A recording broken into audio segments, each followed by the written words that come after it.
Okay, there we go. Good. All right.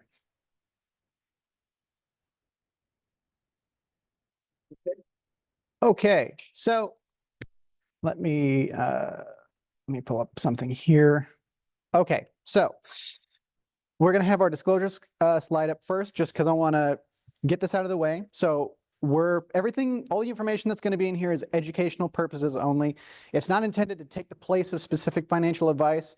So anything that we say may or may not be applicable for your certain situation. So do your due diligence, do your thought, like make sure you pay attention, use the concepts for your own situation.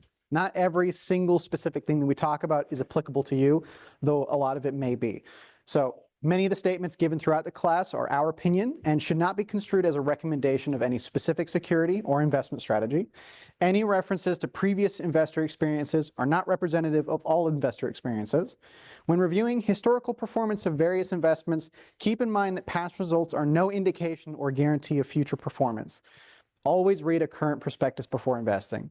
So due to time constraints and varying degrees of student knowledge, some of the topics discussed may be covered in simplified terms.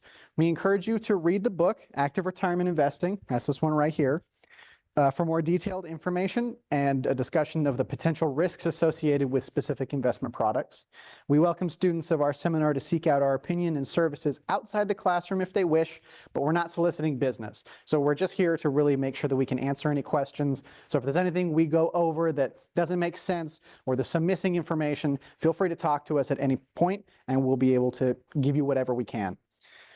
So you can contact any of these regulatory agencies for more information about the role and responsibilities of broker-dealers, registered investment advisors, and their representatives, including FINRA, the SEC, and BrokerCheck from FINRA, where you can check your professionals. So we're going to go over some more housekeeping stuff when I get into here. Okay, come on. All right, so in case of emergency, there's a couple phone numbers on here. So if anything happens, this is who we're going to contact for any of those. And then we're just going to really quickly play a little CPR video. Oh. Your head can save a life. It's 3 easy steps. Step 1. Yeah. Step 2. If you don't see any breathing, serious. Step 2, call 911 immediately. Step 3, compress. Interlock your fingers. Use the heel of your palm to push down in the center of the chest. Know what to do. Check, call, compress. Save a life. Okay, now let's get back.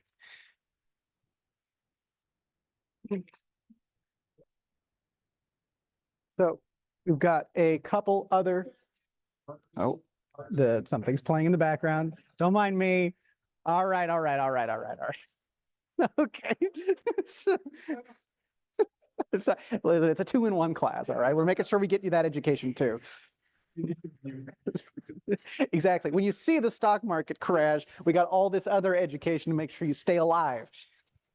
Okay. So in case of emergency, we've got some other numbers here as well. Those will be up on the screen for a little bit, but then I'm going to move forward and just start introducing ourselves. So my name is Nashoba Bailey, but you can call me Nash. I'll be your primary instructor for this class. I'm a financial advisor with Wealth Strategies Retirement Asset Management, which is our firm, and we're associated with Osaic Wealth Advisors. It's a hybrid registered investment advisor and broker-dealer. I am a chartered financial consultant, so I obtained that designation from the American College of Financial Services, and I have a little list of designations from the Institute of Business and Finance, which includes Certified Fund Specialist, Certified Income Specialist, Certified Tax Specialist, Certified Estate and Trust Specialist, and Certified Annuity Specialist. So I've spent a lot of time researching and getting education on a lot of these products, and I've also been working in our business for several years, and I've now been an advisor for the last 2 years as well. Sitting in front of me here is Hunter Bailey, which is, you can also call him Bill. And he's the founder of our firm, Wealth Strategies. That's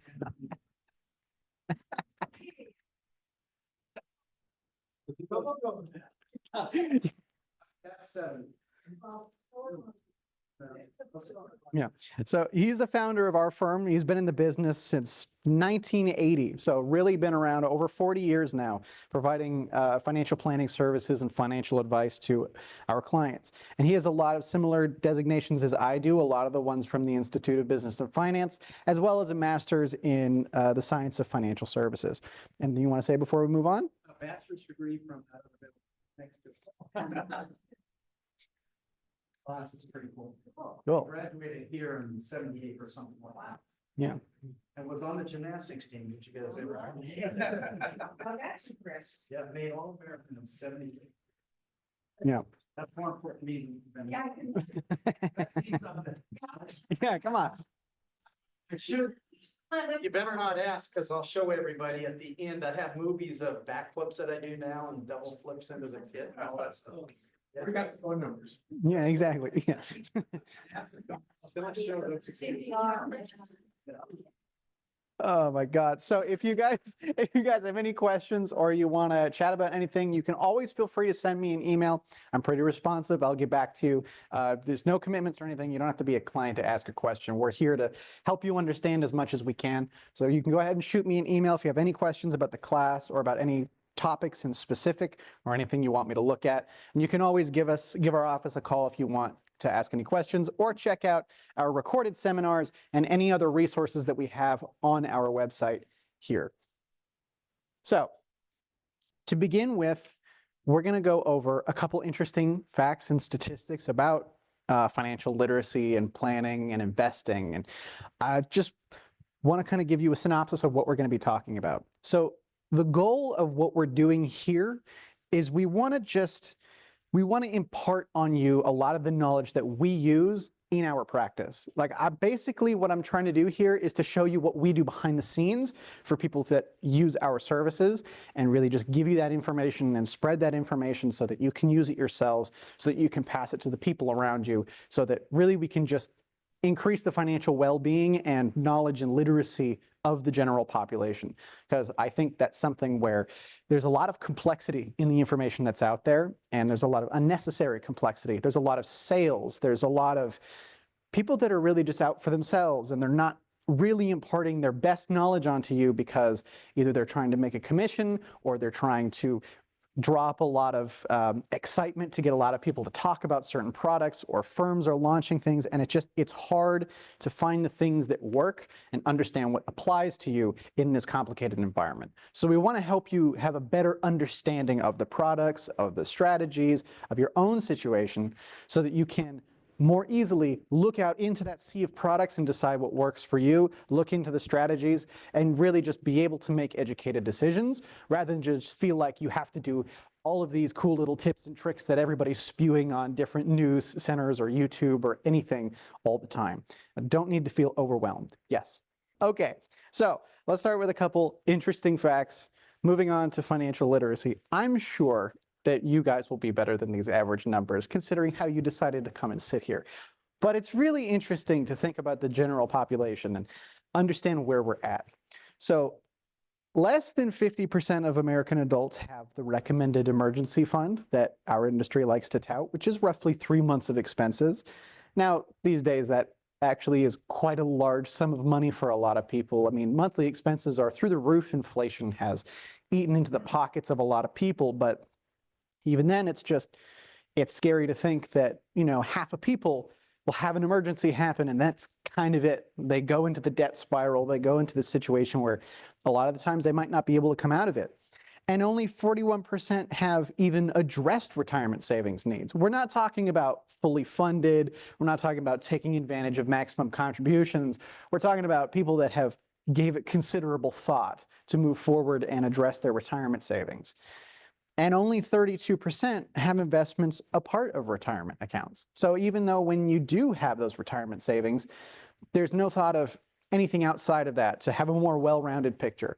Now, for a lot of people in the accumulation phase in younger ages, it's not necessarily that important to be that diversified across all these different accounts, but it's good to have that awareness and be able to structure yourself and diversify and strengthen your foundation.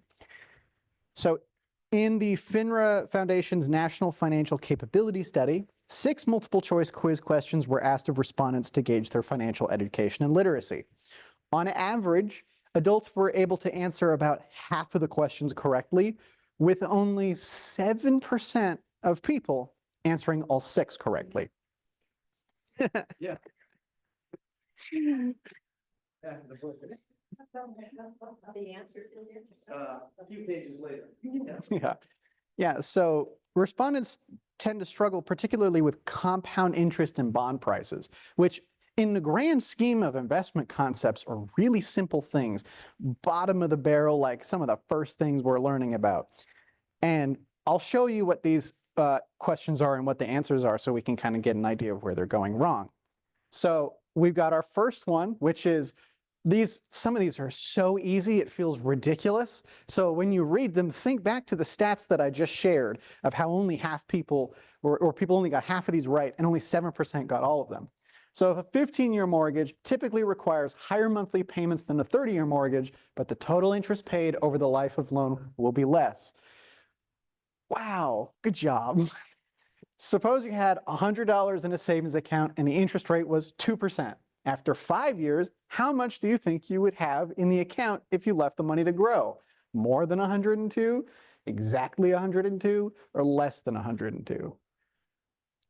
So imagine that the interest rate on your savings account was 1% per year and inflation was 2% per year. After 1 year, how much would you be able to buy with the money in this account? More, exactly the same, or less than today? Congratulations, you are all great students and you're already beating the average numbers. Okay, second set of questions. Buying a single company stock usually provides a safer return than a stock mutual fund. True or false? Suppose you owe $1,000 on a loan and the interest rate you're charged is 20% per year compounded annually. If you didn't pay anything off at this interest rate, how many years would it take for the amount you owe to double? Less than 2 years? At least 2 years, but less than 5 years, at least 5 years, but less than 10 years, or at least 10 years. Not paying anything off. I'll let you guys hold on to that answer and we'll give you the answer in a second. I'm here in C. If interest rates rise, what will typically happen to bond prices? Do they rise, fall, stay the same, or is there no impact at all?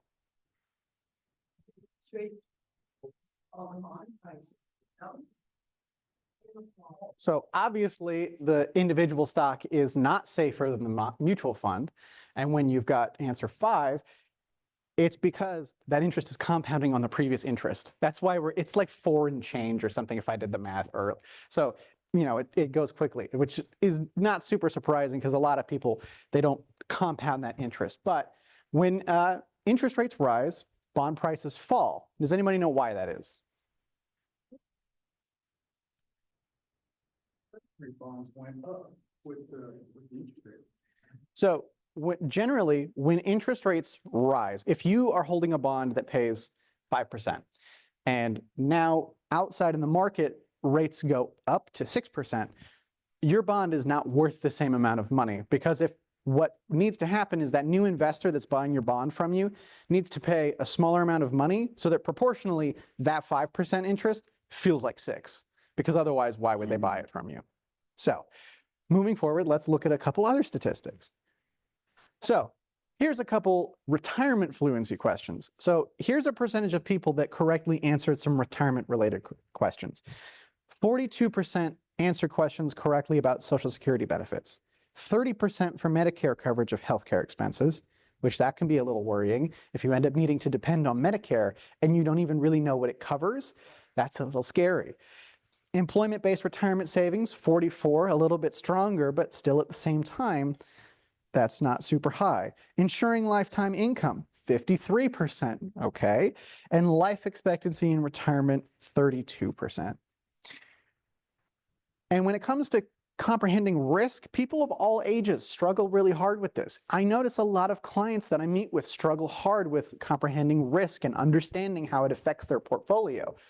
So in terms of borrowing risk, well, I think we're pretty strong on that for the most part, and baby boomers and Gen X and silent generation understand but for comprehending risk down here, there's nobody above 36%. That's a little scary. especially if we're talking about stock investments, bond investments, your retirement savings, the money that we're going to use to fund our expenses for the rest of our lives. And if you only understand that risk by about 30%, that's a little worrying. Now, when it comes to risk, something I want to attach right onto this, there's a very common product in retirement accounts, usually 401ks. And I'm sure if you've had a 401k, you're familiar with the idea of a target date fund, which essentially says that date in the future is when I'm going to use the funds, invest most aggressively today, and slowly taper the risk off as we move forward. But what you may not know is that there might still be risk within those underlying positions even at the final year. A lot of the times, target date funds, what they end up doing is they lock in long-term bonds to get strong yields. Now, what happens when you have, remember how we just talked about what happens to bond prices when interest rates rise? That fluctuation is stronger the longer the bond maturity is. So if you've got longer term bonds, those are more volatile during interest rate changes, which means that when interest rates rise drastically, so too do the values of target date funds fall. If you were in the 2025 retirement fund, you still haven't recovered from the drop from 2021 to 2022. You're still down. In fact, from even before then. All this growth completely taken away, and you're all the way down. You would have lost almost 33% from November 5th to October 14th. And it's almost the same story in the 2050 fund. So if you're looking to pull assets out of this fund and you were here and you thought, I'm going to have a great retirement, everything's funded, we're going to do just fine, and you drop all the way down by a third, is that still going to fulfill your retirement expenses? Are you still going to be okay? Is that risk something that you're comfortable with your nest egg portfolio? It might not be. So that's something that's really important to be able to understand risk properly and understand that even if it's just bonds, there could still be significant investment risk that you're taking on. Yes. If you choose a target fund, you should choose one that is way beyond where you really need. So I think the way to use target date funds is I think you don't need to worry too much about the date that you're choosing when you're in accumulation. And when you get to the point where you're getting close to retirement, maybe within 5 years, maybe even within 10 years, then it's important to start looking at these funds and go, what kind of overall risk am I going to be putting myself at when I hit retirement? So a lot of the people that I talk to for prospective clients are people that have savings plus accounts or TIA, CREF accounts, and a lot of them will have these target date funds. And a lot of the reasons that I like to invite them to come over is because if they roll out, even if they do it themselves and you roll out to an IRA, you can control these risks more tightly. Like you can have much more manipulation over that. So it's hard to say what target date fund is going to do the best because, I mean, it's really just that bond exposure that's going to be kind of a problem. But even if you're overbalanced in the stock exposure, you still have that risk too. So like when we're talking about target date funds, they're great for on the accumulation side, but I just think once we start to get to the point where I really want to taper risk down, I'm ready to roll out to a different type of product. Does that target fund have an exact risk factor number? Like I think there's a scale of 1 to 100 on your. Yeah, I'm not sure because I think each plan kind of thinks about that a little bit differently, and each target date fund will be a little bit different than that. These are just some examples I pulled from Vanguard, but they kind of are. Usually how they do it is they'll have a majority of 2 holdings. One will be a stock index fund and one will be a bond index fund, and then it'll just be kind of the percentage relationship there. So. And the problem that happened there, when interest rates went up, the bonds crashed, but it had more tech stocks in it through an S&P, and it crashed. We haven't found a target fund that has ultra short-term bonds with stocks. That would be great. But then the future earnings is unpredictable. Exactly. So another thing to think about is in regards to estate planning. 35% of American adults say they have personally experienced family conflict or know someone who has as a result of not having an estate plan or will in place. One thing that I always like to mention is, even if your assets are relatively simple, and even if you know exactly where everything's going to go, and you go, it's fine, I'm putting it all in my will, everything's going to be handled. If assets need to go through probate, there's a couple key concerns there. One is in California, that process often takes up to 2 years. 2 years just for assets to be dispersed properly. When you could just have the instructions in a trust, boom, boom, it's done quickly, all handled. But additionally, if assets go through probate, they tend to charge you a fee for that privilege of the state handling it for you. And those end up being percentages of the assets that are being distributed. Just like a lot of other professionals will, they'll charge you a percentage fee, but it might be loftier than you expected. You have no way to control how much you're paying for that distribution. And third, everything that happens through probate is public record. So everybody gets to see what happens. Beneficiaries who feel a little cheated get to see all the numbers, get to see where everything went, and there might be some really unpleasant phone calls made after that process. So for privacy reasons, for cost reasons, and just for peace of mind, it's really important to do estate planning, even if it's really simple. It's totally fine to just have everything go into a trust and have a couple beneficiaries named, and it all goes out fine. Just because you know that process will be smooth and things are not going to disrupt it, it's not going to become public, it's not going to get charged a ridiculous amount of money for the whole process that takes up to 2 years anyway, so they get to charge that for all the time that you're stuck in it's just a lot. So making sure that things go smoothly is really important. The question is really just like, when there's assets outside of that trust planning, does that throw things into probate? So what happens is whatever is not included in those contracts, yes, that can get tossed to probate. Now, what he was mentioning with a estate of a certain size, when you're filing the estate tax return and all these sorts of things, you can do what's called a small estate affidavit. And under a certain amount, I forget what the amount is in California, they're different depending on the state, but you can sign that affidavit and you won't actually have to go through that whole process because the estate is small enough that it can get passed through. But you mentioned a payable on death designation. Those are really important. That's a really easy way to get beyond probate, is via something called contract law. So if the account has something attached to it, or it's a policy or whatever the case may be, and there's a contract written that says this goes to this beneficiary directly, skips out on probate because it already has directions. Probate is like you don't have any idea how to get to this classroom, so you look it up on Apple Maps and it tells you where to go. But like, it takes you through their process, whatever it could be. You might know a quicker way, but if you have the directions yourself, you just go straight there. You're not wasting time on your phone, all that kind of stuff. Yes. House title in the name of the trust.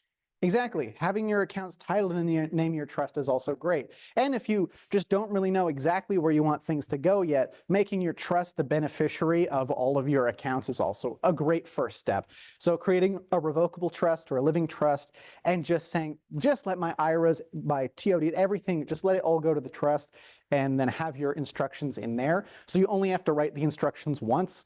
You don't have to go back to each account, split that 3 ways, split that 4 ways, this goes there. You just throw everything over and then write the instructions in your trust specifically. So yes. And in that, if the trust have language that you can then receive retirement monies, but then do beneficiary accounts, so they have 10 years, not hold them. Right.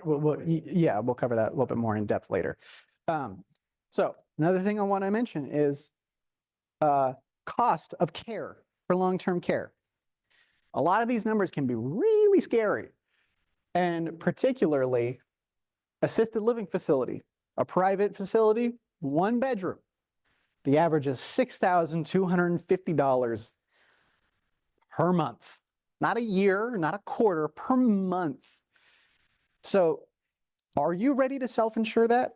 Like, if this happens to you, or do you have enough assets to cover it? If you do, fantastic, great job, you're doing amazing. If not, it's really important to consider long-term care insurance. If you have, old annuities and things, maybe you can roll them into some sort of riders. And it's just important to understand these costs and be ready to pay them when the day comes, if the day comes. So all of this to say, the actions we take today determine our outcomes. It sounds simple and obvious, like it just sounds like, duh, of course they do. But so often we end up neglecting the importance of each and every step along the way. Walk with intention, live with purpose, and don't let your future be an accident. Hold the reins of your financial future, even if someone else feeds the horse and maintains the tack. Be your own advocate and one for the people in your life. Make it count. Don't guess, plan. And that's kind of the main thing that I always want to stress. Don't guess, plan. Even if it's super simple. POD designations on individual accounts, on checking accounts, putting a trust as a beneficiary on an IRA. These are all little things that can be done in a day with one signed piece of paperwork, but they can change the course of the future pretty drastically depending on your situation.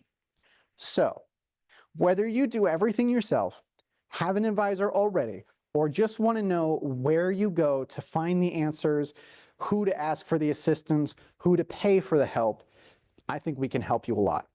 So we'll talk about a lot of things over these next 12 weeks. There's a lot of things to cover, a lot of really detail-oriented sections of information. But one of the things we'll talk about early on is goal setting, prioritization, and quantification. Like how do we even figure out what our goals are, and how do we set number targets on those? How are we going to quantify what we're going to be doing with all of this? How do I figure out what kind of risk I want to take? What kind of assets do I use?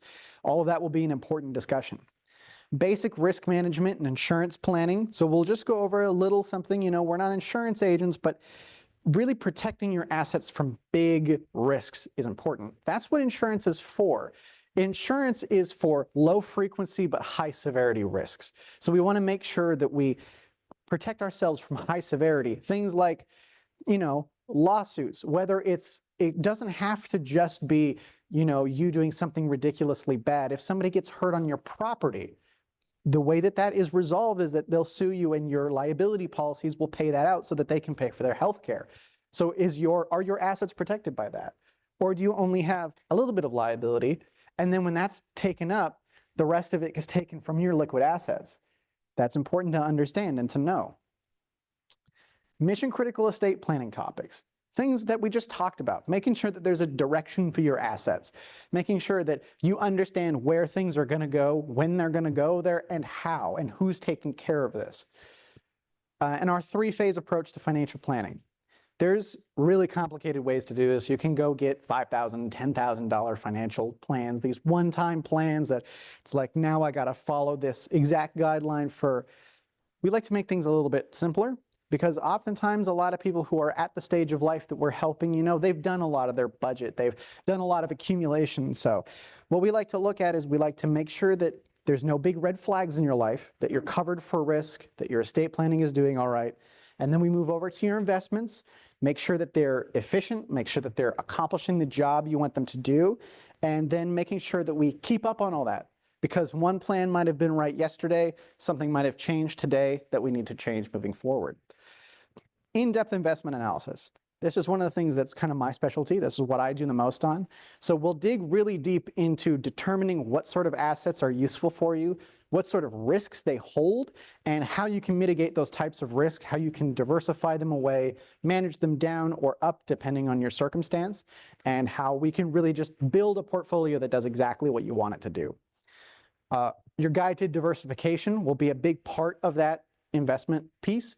So while we figure out how to determine which investments we want, it's also important to figure out in what combination we put them together, because that can make a big difference too.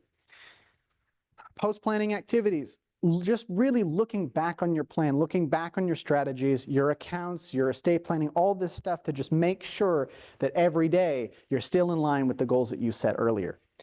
And evaluating professionals and their services. To wrap up everything, we'll kind of give you an idea of how professionals charge, or who you should be working with, and really what the value add is like out there, so that if you need a professional or if you're working with somebody already, you can make sure that you either feel good about the services you're getting or about what you are going to go find out in the marketplace. So it's important to set goals. Make sure you know what direction you're going, because if you don't know what direction you're going, you could still make it to where you'd like to be, but it's hard to know what your progress looks like. It's hard to know exactly what you're shooting for. So there's a lot of different goal categories that we could think about. We could think about maximizing retirement income. If we've got a big nest egg and now I want to shoot off a lot of income, or I want to draw it down and I want to use that, you know, we might have some assets that work well for it. We might have some assets that don't. A growth stock is probably not going to give you a lot of retirement income, but a taxable bond might be less efficient than a tax-free bond. So there's a lot of little things to think about. So if we want to really stretch that income to go as far as it can, a lot of things to consider. Reducing income taxes. Now, at the end of the day, we're not going to get away from taxes, but there are things that we can do to make sure that with what we've got, we're moving in the most efficient direction. So some tax-free income assets can be great if you have a really high tax bracket. You might be pulling out of accounts that generate way more tax liability than you need to right now. So there's things to think about there. Inflation protection. Now, this is really just growth of your assets and making sure we don't lose money to spending power dropping. But it's important to understand that if you're concerned about that, that you do actually take on enough market risk to beat that inflation number. Funding your child's education or grandchild's education or funding any sort of specific goal. There's a lot of ways and a lot of utilities and account types that can make certain goals easier to achieve or more efficient in the long run. Estate growth. If you're looking to just simply build the nest egg even higher, there are ways to take on calculated risks instead of just kind of throwing all your eggs in one basket with an individual stock. There are ways that we can increase the likelihood of you growing your assets without necessarily taking on a super inflated amount of short-term risk at the same time. Financing travel and entertainment. This is actually a pretty common conversation that I have with clients in our office, is people who've built up a ton of money and they just don't want to spend it. But at the end of the day, what was all that saving for, if not for either your enjoyment, for the funding of charitable goals, for the funding of business opportunities, your children's lives, your grandchildren's lives? We get these assets so that we can use them. Dying with $10 million with no one for it to go to and nothing for it to accomplish didn't really do anything except for stress you out for the 40 years you spent earning all of that. So, exactly. So it's really important to understand how to spend responsibly, how to spend guilt-free, and really just that distribution and use of assets is still a giant part that some people they just have a tough time working with.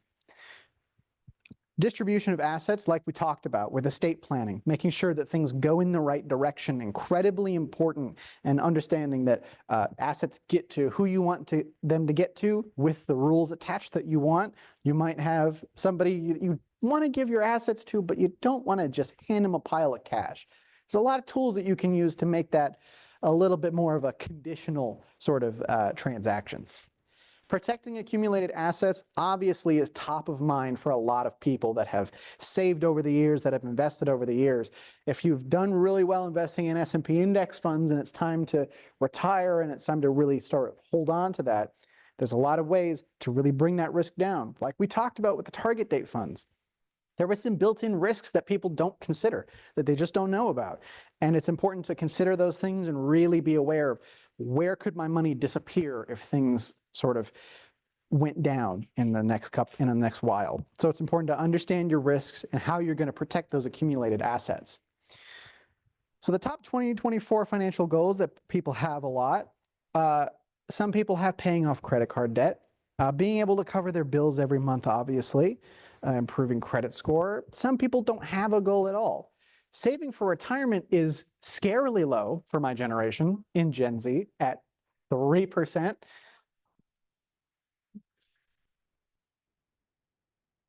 Apparently, I think a lot of that has to do with they're paying them now and they don't foresee that they're unable to pay them for the rest of the year. Yeah, buying a new home is also really low for my generation. Yeah, 5% of people wanting to buy a new home in my generation, and just because it feels inaccessible a lot of the time, you know, because I mean, just with the combination of real estate prices still being high, interest rates still being high, people sitting on low interest loans, they're not going to give up a 2% mortgage or a 3% mortgage when rates are 6, 7, 8%. There's just no reason to. So it's just kind of a tough thing. Setting SMART goals might be helpful. For some people, you know, a more broad-based goal is easy. They know how to fit things into that bucket, but some people need a little bit more specific of a framework to create those goals.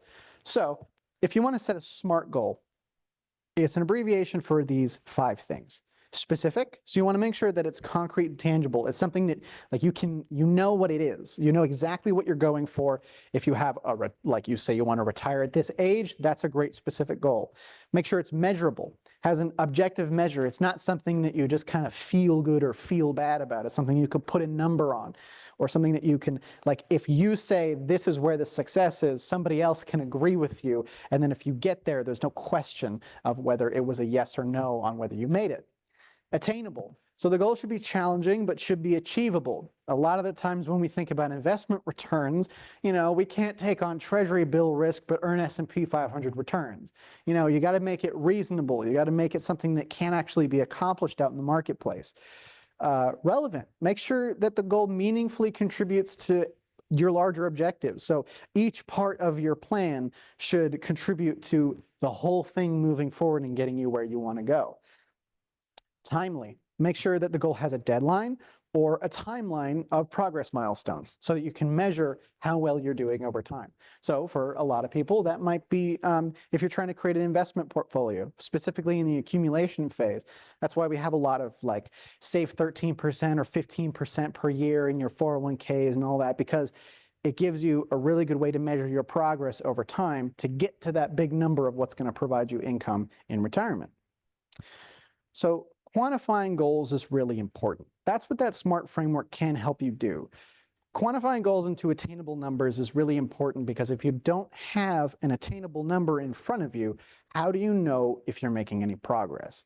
So there's something called time value of money. Now, we won't get into the complexities of the math and everything, but if you search financial calculator on Google, you'll find one that gives you can input present value, future value, interest payments, your payments in and out of the account, how long it is. So time value of money essentially gives us a way to manipulate numbers of interest and time and value so that we can figure out how long is it going to take us for us to get to this number, or how long could this number last me in retirement.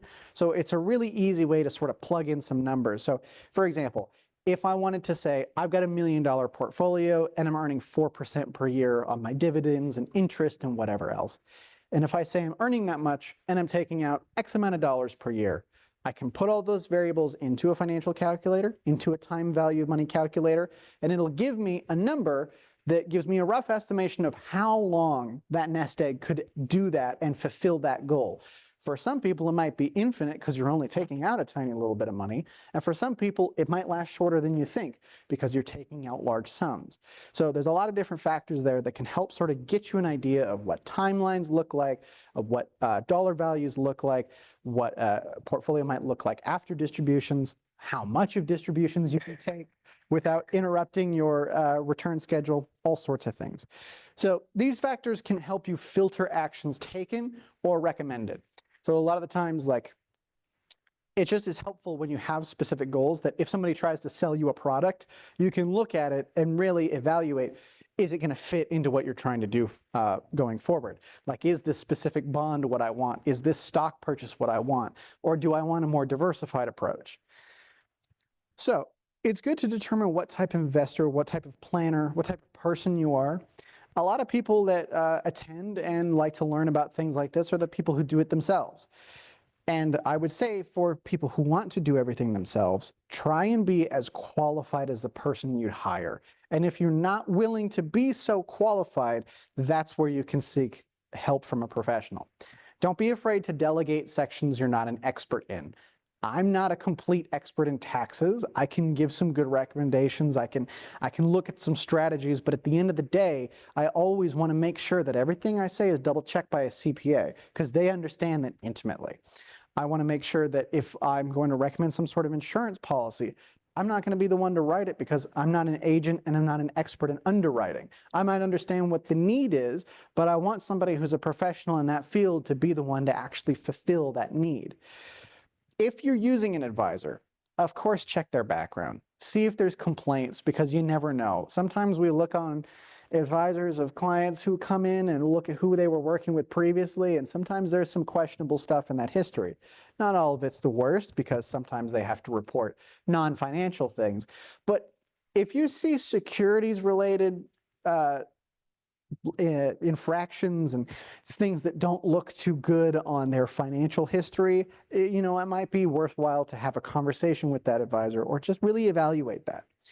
And if you're using an advisor, I know delegating that service is good because it feels like you can disconnect. But at the same time, it's really important to be able to evaluate what advice they're giving you and what strategy they're putting you through on some basic level. And the main reason for that is you need to know that it's suitable and proper for you. You need to understand why it's good for you so that you can accept that and have confidence in them. Seeking answers, you got to know how to sniff out the garbage. You know, you got to know how to get past all this stuff that's just, you know, like one thing that's been all over the internet, I think for the last year or two, is a lot of people talking about indexed universal life insurance policies or whole life insurance policies. They can be decent products, but for the most part, for those of us that are not at high net worth level yet, they just don't make a lot of sense. And that's because of fees, periods of capital being locked up, returns that just simply don't match what we can get outside. A lot of the times, you know, people will talk about how you can build up your cash value and then you can borrow against it and you're not paying. And it's like, sure, it's nice to have that all bundled into one place, but for a lot of people that just simply, it's not efficient and it's not getting you to where you want to go in a reasonable time frame. So even if you're getting recommendations for these types of products, it's important to understand how it fits in. And if you're getting something that sounds better than the simple alternative, understand where you're paying for it, because you always, always, always are. Nothing is free, particularly on Wall Street. So always make sure you understand where you're paying for it. Well, I like to think of Bitcoin, it's hard to say whether it is something that's garbage or not, because Bitcoin is a piece of an entire ecosystem. It's a piece of a giant industry that just simply has not really made it to traditional finance yet. So it's hard for us to speak about it because, one, Bitcoin doesn't have a lot of utility yet for traditional finance because a lot of that's locked into the cryptocurrency ecosystem.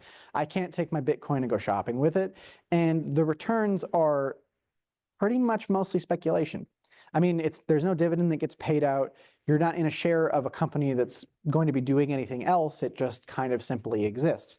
And a lot of that return, you know, it's easier for me to think of it more similarly to a commodity, like a gold or a silver or some sort of precious metal. But even then, at the same time, gold is in my device right here. So that utility makes me favor that. But at the same time, I don't use Bitcoin for returns. I think it's an interesting proof of concept, and I'm curious to see what else happens with the utility of cryptocurrency, particularly with the new administration that seems like they might be more interested in making that more integrated into our lives, but who knows how that will go. As an investment, kind of, yeah. I would say don't consider it as part of your investment portfolio unless it's something you just want to throw in there for fun. Like if you want to buy an ETF with some Bitcoin, sure, go for it. But I wouldn't rely on it for any sort of historical returns because there's just, you know, it's not the same type of asset. So it's hard for me to make any specific comments about Bitcoin, but that's basically where I am with that. Sure. One of these financial companies control Sure. now using robo investment. How do you evaluate that? Yeah, so usually like the robo advisors, it's not really an advisor or a planner. It's just sort of like an automated investment plan. Like that's really all that it is at the end of the day. Kind of. So I would think of it as like a personalized target date fund. That's how I would think of it the most, because it adjusts like a target date fund does, but it reacts to your inputs versus just like a target date fund has its parameters and it does what it's going to do regardless. Versus a robo advisor, you kind of put in your details, you put in your information, and based on what you put in there, it determines what the mix is. So it kind of functions the same as a robo or same as a target date fund, but it's for your specific needs. That's kind of how I imagine that. But at the same time, and you know, paying like 20 basis points, 30 basis points, it depending on what it costs, like 0.2%, it's hard for me to think that that's a huge value add when, you could do a lot of that work yourself and do the rebalancing pretty easily. But, if you just don't want to think about it at all, it's an all right product for sure. I don't have anything specifically against it unless, it has the same. I would just be looking at those underlying holdings again. Same thing with the target date funds. I want to know, what are they in? What are my risks in there? Because I just often find that so many of these like packaged investments have so many longer term bonds, and that just introduces an outside risk. So And I had a fund before COVID that was a kind of a target, but it was an ETF. And they would rebalance to the highest risk, get out and get into the least risk. But during COVID, the conservative stocks dropped more than the aggressive ones because we counted on the income. We thought we were going to shut it down. So I've got this great little ETF, high dividend, and then all of a sudden the oil, the real estate, everything crashed, right? And the price dropped. And I said, well, give it some time, it'll be back. It rebalanced. And you got out of those. And it went to the ones that did well, but the ones that were down, you didn't have a chance to hold it and come back. So you missed your rebound, right? So anything that's automated, you have to be careful with. And that's why we have a problem with these big companies. They'll take you to plan model A, model B, model C, and it automatically rebalances. But wait a minute, there's some wisdom behind having you or somebody else have a plan to avoid that. So they're really cheap. And the companies make a lot of money and they scale it, but it's better for you or somebody else keep it on. Yep. Thank you. So, well, I was just going to run you through a little idea of what a traditional plan example would be before I move on to what sort of our version of that looks like. So if you've had a big financial plan created for you before, some of this will look familiar. Oftentimes you'll get a letter to you, you'll get a copy of that original engagement letter, you'll have a table of contents, tons of introductory material like assumptions, statements of principles, ethics statements, privacy statements, investment policy statements, all the boilerplate disclosures and all of that. Client profile, summary of your goals and assumptions, individual core planning sections. So they'll go through each thing. They'll talk about your cash flow analysis, net worth analysis, tax, insurance, blah, blah, all the fun stuff, your investment analysis, your retirement analysis, which is usually retirement income, and estate planning analysis, and anything special that you might have had added in there also as well. And you'll have appendices with the calculations and projections, the assumptions. So this can be a pretty big document. But the way we like to look at it is we like to simplify things down a bit, because just oftentimes, if you make a giant 100-page document with a ton of specific recommendations, they might be great and that might be a fantastic product. But I find that it can be hard for some people to follow that for an extended period of time. And, some things can slip through the cracks. And I just think it's so much more important to find the red flags first, rather than go, here's your perfect scenario, and we're going to do this giant move from what you're doing now to this thing here. I like to look at what's going on and say, okay, what's your risks? What are the red flags? What can we fix right now? And then we'll slowly, over time, transition you to something that's super efficient. So 3 is a very liked number by us. We break things into 3 very frequently. So our financial planning process, we split into 3 distinct phases. First, we do our basic financial planning, which is where we talk about things like cash flow, insurance planning, estate planning, all of that sort of interesting stuff. And when we move into the second part, we talk about the investment portfolio. We talk about how we can make that fulfill the needs of phase 1, how we can make that with everything, with all of your stocks, bonds, mutual funds, real estate. How does that all feed the goals that we determined in phase 1? And then once we've created that portfolio, we've made this plan, we've set it up, then in phase 3, we always make sure we look back every single year, every quarter, frequently. Look back at what you've got in place and make sure it continues to serve all of the goals that we determined earlier. And if things change, don't be scared to update your plan as well. So we'll break out each phase a little bit so that we can get a better idea of what we're going to cover for each one. In phase 1, we talk about these core areas, starting with cash flow. We want to make sure that we've got a decent cash flow. I'm sure a lot of you are good on your budgets, you're good about your spending. So usually we just do a quick little review of that, make sure we're doing okay, and get an idea of what the expenses are. So if we need to provide income later, we've got a tallied number that we can refer back to. Risk management, making sure that you've got your proper insurance coverages, make sure your liability coverages are high, make sure that there's not assets that are just kind of sitting here ready to be taken by suits or anything that could happen. Make sure that you are covered by that. Your business liability is covered. With tax efficiency, just looking at where you're generating your income, how it's coming through, how you're invested, and determine, is there anything we can do to sort of minimize this liability a little bit? Can we move from fully taxable interest payments to maybe qualified dividends or municipal bonds or anything of the sort? Can we make little changes that just make things a little bit easier and you're not giving up so many dollars to the IRS? With estate planning, we just want to make sure that your plan is going to be effective. And if you've got a lack of a plan, that we fulfill those needs. We look for those red flags. We look for those assets that could just kind of get lost into probate or any other situation that you don't want it to go to. Make sure that the right people are getting the right assets in the right way, and make sure that that all works out. An investment analysis, looking at your current portfolio and really just evaluating what is the real risk level and is that suitable for what you're looking for.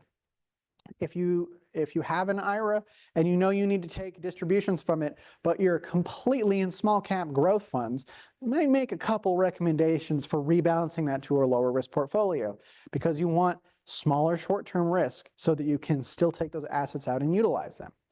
And really just making sure that all of that is suitable. I know sometimes I see clients in products that they're simply like, they're too complex, high fee, they're just doing too much, and we could simplify, reduce the cost by a lot. I just recently was meeting with a client that came in recently, and the cost of the mutual funds in her portfolio was greater than the cost of a portfolio that I would build plus our management fee.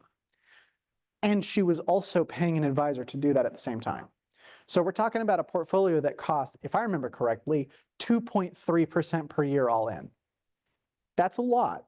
That can really drag returns, especially in a down market when things are great and like, oh my God, I'm making all this money, I got all this interest, this is wonderful. And then you have a market recession for a little while, and that 2% starts adding at all of those downturns really strongly. So we really, really like to prefer to bias towards low cost for the majority of things. And if you want to sprinkle in some alternatives, you want to sprinkle in high cost investments, that's totally fine. I just don't want you to be in a position where those fees eat away at the fulfillment of your goals. Whatever you're doing, don't let it cost you your future. So, for the most part, the industry and for us, we use a sliding scale on assets under management. So depending, if there's more assets, the fee tends to drop, and if there's less, it's higher. I would say 0.75% to 1% is a very standard fee and usually in line with where we're at, depending on client size. But that's a pretty common, I would say anywhere from 0.75% to 1.1% is a very common industry number. So if you see that and if you get proposed that, that's nothing too crazy. That's pretty much in line. Yeah. Is that per year? Yeah, that's per year. Yeah. Okay. So our objective with phase one is to create a comprehensive path forward that addresses all of your concerns and needs to the best ability possible.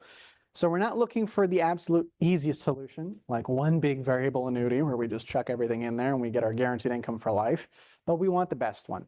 We want the one that addresses all of our concerns, addresses all of our needs, and addresses all of our pitfalls so that we make sure that we've got decently low cost, but we're still accomplishing everything we want to accomplish.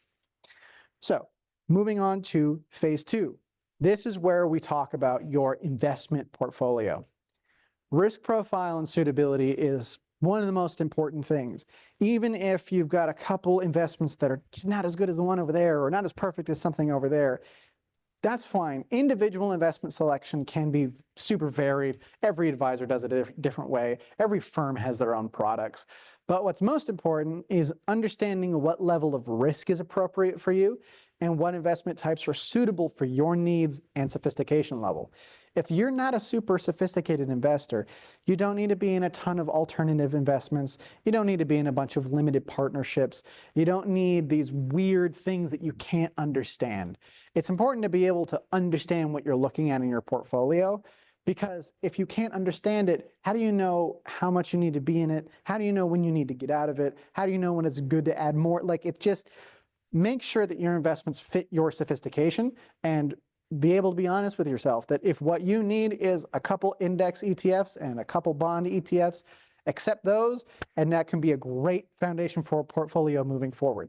You don't need to do more than everybody else to do as well as everybody else. Because oftentimes, trying to do more will actually just eat away at your returns in the long term. So do the simple thing, but do it well.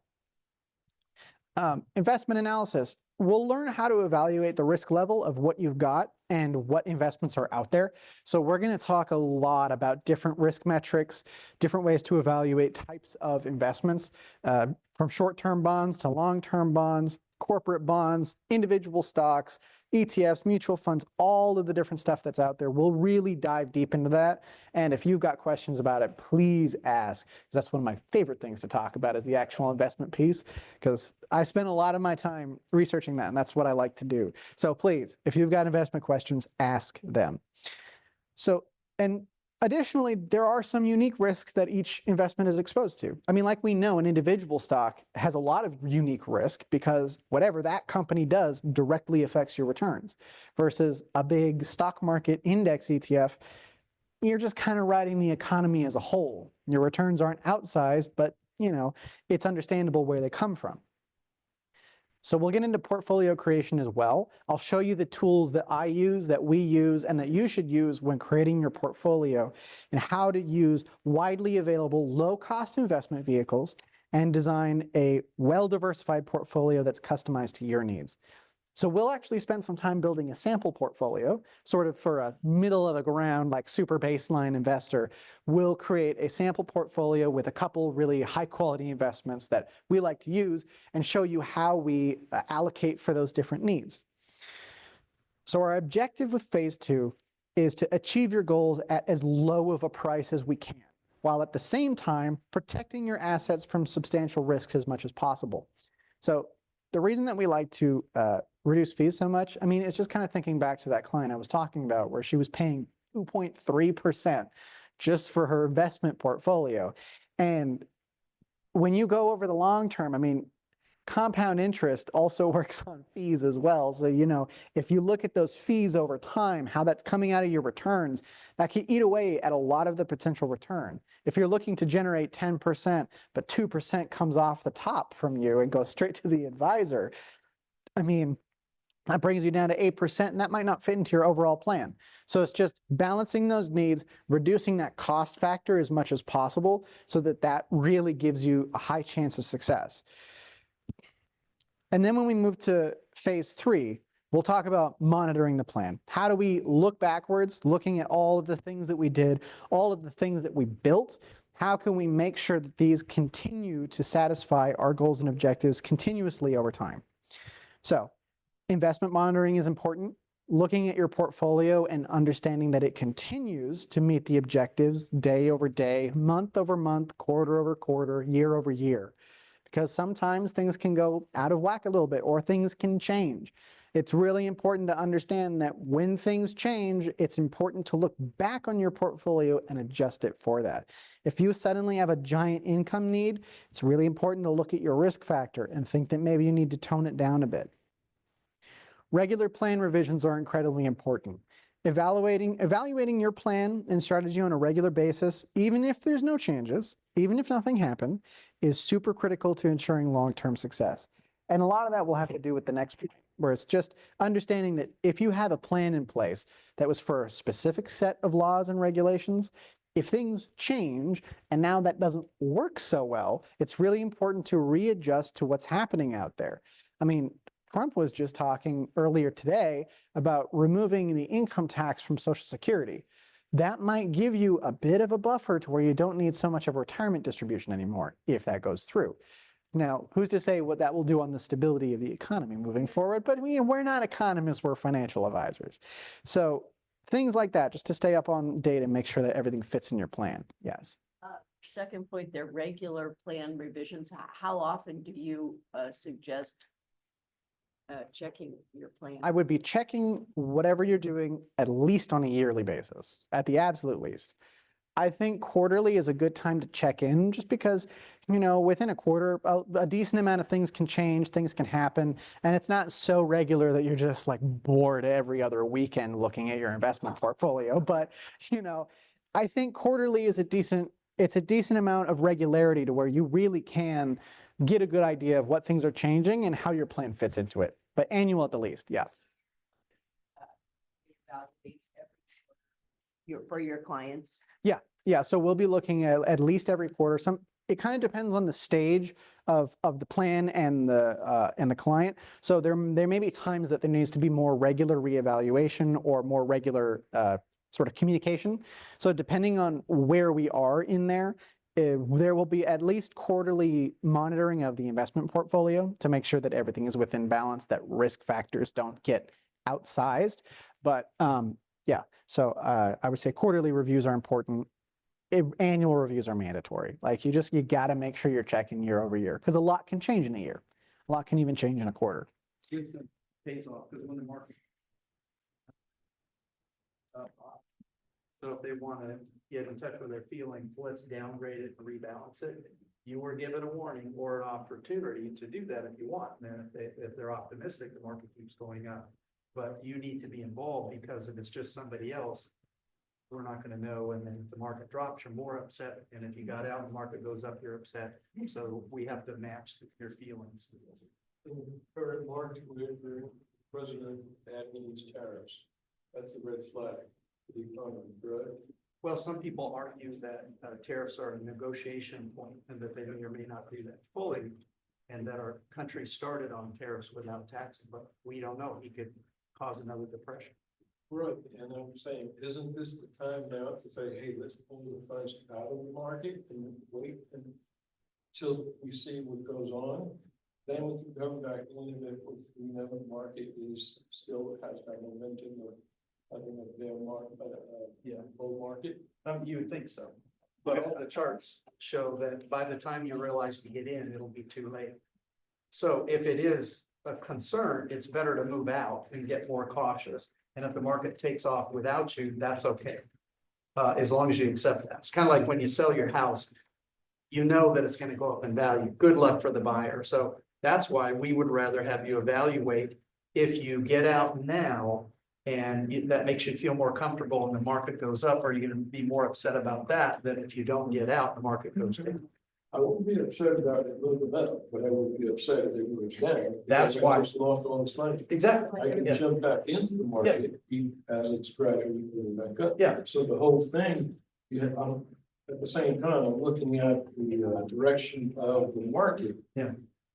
I think that's the most important thing, but when we get a red flag like today, who knows what's gonna happen in 30 days if these tariffs go into effect? Yeah.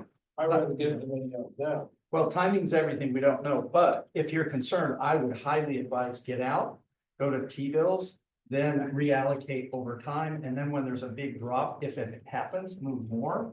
But you're the boss of your own money. You've got to feel good about it. I thought about getting into T-bills, but however, the information's out there that the treasury got hacked into. So if I put my money there, who knows what's happening with that money? Right. The whims of the White House change every single day. We don't know what's happening from day to day, week to week, month to month, and for the next 4 years. Right. But remember 2000, right? 1999, the end of the world was coming. I'm not claiming that it won't or it will. And even if you like this administration, and even if they succeed, they'll probably fail before it catches up to them. So we're not saying either way that we predict anything. That's why what he's talking about, the short-term, intermediate, long-term, the diversification and staying with your feelings. Because I've got part of my retirement that's very cautious, ridiculous. The other part, 401k, I'm adding to, but that makes me feel better. And I've missed out on a lot of gain on this, but that's okay. So go with your gut. You're the one that's right. Like that saying is, I'm the world's most expert on my own opinion. We don't know, but I've seen things where we were convinced it was going this and it went the other way. Don't know that, but that's why this is so important. And Nash is really good at assessing risk and allocations based on how you feel about something. I Yes. feel the same way. Is it Bevan? No, Yes. what's your name? Nelson, Nelson. I feel the same way he does. And, yeah, you look at these ETFs and they've had some of them have had a 15% growth over 10 years. You think over 10 years, that's wonderful, 15%. But then, what do you do? So what do you do if you feel like he does that you think it's gonna go bonk? Get totally out, whether it be treasuries or gold under your bed or something. But then you can always dollar cost back in. There's nothing wrong with taking profits and then just start reinvesting over time for the grandkids.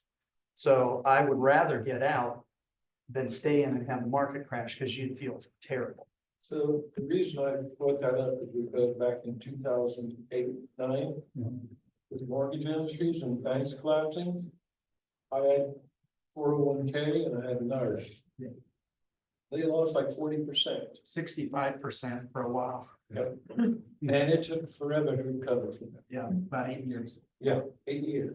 Right. So it's 8 years of wasted investments of equity. Right. That I could have been building up on. If I had seen like a red flag in advance, I could have got out of that market, sat back.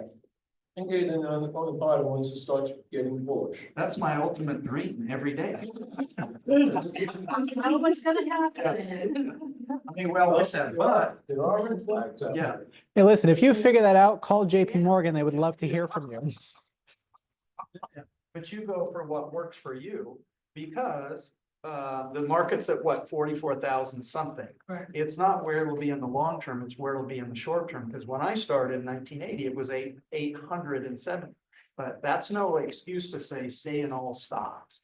You can always get out, reassess. If it does tank, then you get back in or stay in because there's 2 trillion or so in cash on the sidelines. And everybody's positive. That's the fun of living. There's this view and that view and this view and that view. And if anybody knew the outcome, the market would be wiped out and taken away from us. And I've tried to say this is going up, it went down, and that's going down, and it went up. But do what meets what your needs are, and he'll be covering those allocations on short-term, intermediate, long-term. We have a new client, gives us some money, but she might buy a house in September. So we've got to do C-bills and T-bills and everything. And then buy in and other clients that we buy in over time. So we're very attuned to that because you don't want somebody upset about your recommendation when the market goes the other way. Yeah, and so one of the things that I always like to do when people ask questions like that is I like to bring up, oh my God, okay, it just completely changes. I like to just look at big stock charts. Like if let me pull up Morningstar really quick and I'm going to get this ETF. But a lot of the times when we look at these big crashes, when we look at things that happen over super long periods of time, they feel like the entire world for these 30 days, 6 months, a year, 5 years even. But if we back up and we look over time, there's just a lot to consider when it comes to long-term returns. A lot of these things are just simply, they're blips in the timeline. They're things that over the long term, like over the short term could make the biggest difference for your plan, but over the long term might make no difference at all. So this is a really interesting chart right here. If you know the ticker SPY, you know that this is the S&P 500 in ETF form. Now, 2008 is right here.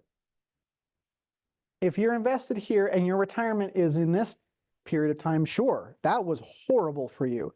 And that would have been a really bad thing to go through. But if your retirement was over here or over here or over here, you wouldn't have ever cared because that would have been a really bad few years. And then it would have come back and done this continuously. Same thing for in 2020.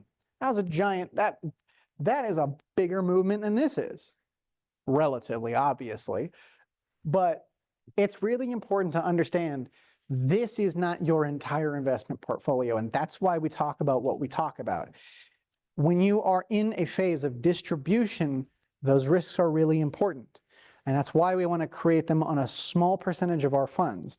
But if we're looking at a long-term approach, if we're hoping that we started somewhere over here and we want to be generally in this area, even this crash could still be like the fulfillment of our goals here. The bottom of that could still be fine. So that's the point of doing this planning and creating these numbers and these quantifiable goals so that you can have a range that you want to find yourself in and understand that these volatility spikes can be actually beneficial for you if you contribute to them. And even if you can't, if you ride them out and you have the time, they can still lend yourself to a more favorable position. But that's the important part, is having the time. If you don't have the time, don't take the risk. And that's what we'll cover a lot when we get into investment allocations, is we're going to talk very specifically about determining how much time you have, how much risk you should be taking, and how to strategize a portfolio based on those things. So moving on here, I'm going to show you how we address all of the concerns that we talked about for each phase. So we talked about the things that matter for each phase, and I'm going to show you the couple of things that we do in order to address all those. So we create what are known for us as diagnostics. We just kind of do like a checkup on these things. I don't need to do a deep dive into your personal budget. I'm sure you're doing kind of all right there. If you have good insurance coverages, that's great, but it's really just looking at all this and getting the ballparks and thinking, okay, are we doing well here? If I do a checkup on you, am I going to hear the sound of somebody who's been smoking for the last 20 years? And if so, you need to make some lifestyle changes. You know, it's just really checking up on you and saying, are there things that are just wrong that we need to address right now today? We need to check up on and fix before we move forward. And usually a lot of this has to do with risk. I mean, insurance planning has to do with risk. Cash flow planning. If you have really high expenses and really low amounts of income, that's a risk because your cash is going to go down, your investments are going to go down, and one day you have nothing to pull from. Estate planning. If things go the wrong way or go through the wrong process, that's a risk. You have the risk of probate being public. You have the risk of the wrong beneficiaries getting the wrong assets. You have the risk of some beneficiary getting an asset that's not tax advantaged for them, but this person over here gets, and you want a good balance. Taxes, it's a risk because if you're giving up money with an interest-free loan to the government, you could have been doing more with that. That's opportunity cost. Portfolios and investments, obviously there's risk there because like we see on those stock charts, like we're talking about today with the things changing with the administration, there's giant risk to being all the way in equities. So we want to look at each of these different areas and point out what the biggest risks are and how they're being addressed. And if you are okay with the risk, then you're okay with the risk. But if you're not, it's important to find it, point it out, and address it. And next we talk about portfolio construction. And the way that we create portfolios, the way that we like to think about it is in two forms. The main one is lateral integration. And essentially that's just a way of thinking, invest based on a timeline, based on starting from today all the way till the final day, whether that's your death, leaving assets, or you just have a period that you don't need to continue to serve a goal. We want to make sure that if we have needs today, that we're invested for those needs today. And then we're not invested like we would be for a need in 20 years. So it's making sure that across that timeline, we're investing in various levels of risk. And the more time we have, the more that risk factor can increase because we have time to go through those volatility spikes. Over time, returns get closer to the average. In the short term, they're all over the place. In the short term, you can invest in the S&P and your next 3 years of returns could be negative 50%. But if we look at that on a 30-year, 40-year, 50-year basis, those are what contribute to make the average returns that you hear about, 7%, 8%, 12, 15. That's all part of that puzzle. And vertical integration is going from the bottom up and saying, we're going to go in broad-based, diversified index funds first, and then we get a little bit more specific, a little bit higher risk, higher concentration, but smaller positions. And then up at the top, we might use active management. We might use strategies that have an opportunity. That's where individual stocks can come into play. If our baseline is accounted for. And we have really good projections moving forward. We have really good risk numbers. We have really good planning. And then we can add in these little things on the top to potentially juice returns moving forward, but also understand that if they don't work out, it doesn't completely destroy the plan. Because if I have 70% of my portfolio in an S&P fund, a little bit in some sector funds, and then top it off with Apple, if Apple fails, yeah, my portfolio will suffer a little bit, but it won't be so bad as if the whole thing was Apple and now suddenly my investment just poofs into thin air. So that's how we create portfolios, and that's how we address those things. Vertical integration will handle a lot of individual risks, that are not as present with fully diversified portfolios. That's how we make sure that we don't get ourselves really just in those risks that we don't need to be in, like specific company risk, specific country risk, things like that we'll talk about in depth later. Now, phase 3 is where, again, we do our monitoring, we look back. So with investments, as we move forward, like the target date funds and the robo-advisors do, we need to reevaluate your risk levels on an ongoing basis. And for a lot of people, that could be different. There could be people who, as they move forward in life, they have a lot of assets and they don't necessarily need to tone their risk down too much. But there could be some people who have sudden income needs that appear out of nowhere, and we really need to pull back that risk level. Those allocations are important because over time, certain assets can do really well, some can do really poorly, and now we end up in a situation where we're off balance. And now we've got a little too much over here, not enough over here, and we need to bring ourselves back to even. That's what rebalancing attempts to do. But we like to do it on less of an automatic basis and really just kind of look at how everything fits into the plan overall. Making sure that you're planned for your distributions. When RMDs come up, you got to be planned for them. If you've got special need expenses that need to be paid out, it's important to have somewhere to pull that from. Estate planning. Reviewing your designations and your trust documents regularly to make sure that everything is going the way that you want. If you find out that you have a disagreement with a particular child and you don't really want to give them as much later, it's important to remember who's getting what so that you can be really petty after death and make sure that they understand that you're still mad. So that's really important. Exactly. And keeping up with the times is also incredibly important. Like we talk about, that's one of the benefits of working with professionals for the most part is, yeah, there's a lot of things that you can do that they can also do, and you can save a lot of money, but the one thing that the professionals at least should always be doing is keeping up with what's changing and making sure that they have a really strong awareness of where things are right now, of how you fit into that overall puzzle, and how we're going to address the changes. So that if you can press them on, I see this tax law changed, how are we working that into my plan? Like, you're going to be fine. As long as it can be addressed and say that it's not that important for you, or it doesn't make that much of a change, or this is what we're doing to address that. That's super important because it's important to know where you fit in this whole world of financial products and regulations and constantly changing tax codes. And I mean, the Secure Act has happened twice now, and there's all these changes and amendments, and there's just a lot of things that change. I mean, even when Secure Act 2.0 came out, and suddenly now some accounts had to be distributed over 10 years and lost lifetime expectancy distributions. That's a really big change for some people to go from distributing over 20 to 25 years. Now it all gets scrunched into 10. And so those things are really important. It's really important to catch up on those and make sure you know what's going on. So, yes, yeah, it is. Heritage IRAs. So I'm going to show you our class outline for all of the different things that we're going to be talking about and on what days, so that you can see if there's any classes that you really need to make sure you make it to, or if there's anything you don't really want to listen to me babble about for an hour and a half. So obviously today we talked about our introduction, overview of our phases and goals, and next week, we'll start getting into phase 1.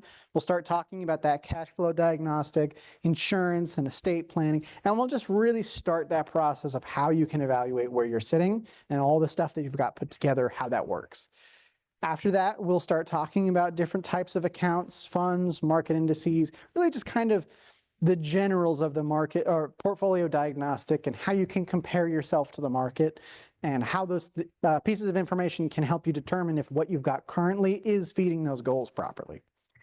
After that, we'll look at phase 2. We'll start talking about the portfolio construction concepts, my favorite part, where we talk about a lot of numbers, dollar cost averaging, systematic and unsystematic risk, and just lots of really in-depth conversations that will continue in the next week with lateral and vertical integration, the way that we actually construct the portfolios. I'll walk you through that process of how we do it and how you can do it yourself.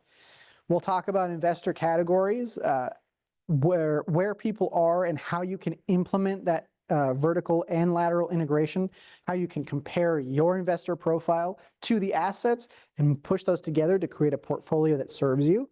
We'll talk about modern portfolio theory, which is a giant basis for a lot of the ways that we determine risk, that we determine performance, and how we really use that to create efficient portfolios. Following that, we'll talk about investment objectives and risk tolerance and example portfolios based on those investor avatars. So because it's super important to understand what the objective is, what the risk tolerance is, we'll show you how to match that to somebody who has a certain objective and risk tolerance, what kind of portfolio it should kind of look like. After that, we'll start diving into phase 3, talking about portfolio monitoring, estate planning, tax efficiency, and just all of that stuff, looking backwards on that plan to make sure that it's continuously serving your needs as we talk about. We'll talk about things that you can do on a daily, weekly, monthly, quarterly, biannually, and annual basis to make sure that you're on track. After that, we'll talk about estate planning maintenance a little bit more. We'll talk about account types, different types of trusts, an estate planning checklist that you might want to run yourself through to make sure that everything is in order. Following that, we'll talk about tax efficiency management a little bit. Now, I'll always say before we start talking about taxes that you can't evade Uncle Sam. You can't get away from him forever. But there are things you can do to delay or make more efficient your payment of taxes. So we'll talk about things like doing Roth conversions, joint tenancy with rights of survivorship versus community property, different types of real estate, and how those conversations can impact you. And then lastly, we'll do a review of the whole class. We'll go through everything, answer as many questions as possible, talk about DIY investing, hiring, and checking in with your current advisor, and just really make sure that you know what you need, where you need to get it, how much to pay for it, and just make sure that you have addressed everything in your life properly. So with that, that's the introduction to our 12-week class. I hope that you've gotten a good idea of what we're going to cover, where we're going to go. And before we leave, we've got a couple minutes. So if you've got any questions you want to ask now, please feel free. Yes. Oh, sure. Yeah, we'll talk about yield. Yeah, absolutely. Yeah, so a lot of times the yield ends up being pretty simple to calculate because you just take the actual payments that come out and you divide that by the current value of the investment. That's pretty much how you calculate yield at that point. Oh, sure. Yeah, so this is our book that includes pretty much all of the stuff that we talk about in here, just in a lot of pages. So there's a lot of information in here. You'll find things, I mean, if I just randomly flip in there, we'll talk about the behind the scene process when you end up buying shares, when it's versus a mutual fund or an ETF, talking about things like estate planning and all sorts of things. So we get into a lot of detail in here. So if you want to do more than just listen to us every Friday for 12 weeks, take a read through that. And if you find yourself with more questions, refer there, ask us, all sorts of things. There's a lot of great information in there and a little bit of information on both of us as well, which will